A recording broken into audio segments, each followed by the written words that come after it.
যারা ছিল পাশে। আমার চাওয়াটা খুব বেশি ছিল না তো, তবু তোমরা পথ রোধ করে দিলে। আমি তো চেয়েছি এক ফালি আকাশ, জানলার শাসিতে রোদ বৃষ্টির খেলা,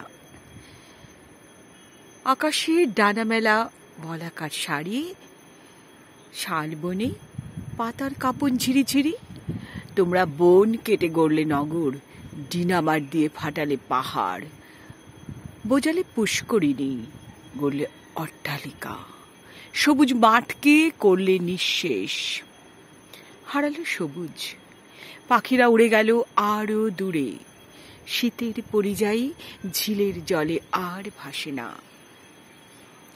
সুউচ্চ অট্টালিকার বাধা পেরিয়ে মানুষের কোলাহলের আড়ালে ওরা নীরবতা খুঁজে পেল না। পথের ধারে সাজিয়ে দিলে হয়তো কিছু সবুজ গাছ, যেখানে কোনো ফল ফলে না। ওরা খাদ্যের অভাবে, জলের অপ্রতুলতায় ছোট্ট দেহ নিয়ে ক্লান্ত হয়ে পড়ে রইল। হারিয়ে গেল কাক, সারস, বক, চড়ুই, টিয়া।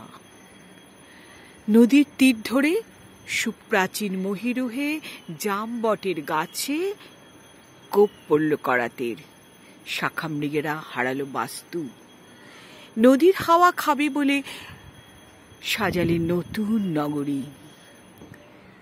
দল বেঁধে ছাদের আলসে বসে থাকা দুই একটা কলা মূলই ক্ষুণ্ণ বৃত্তি করতে আসা বানরের দল উদ্বাস্তু হয়ে গেল।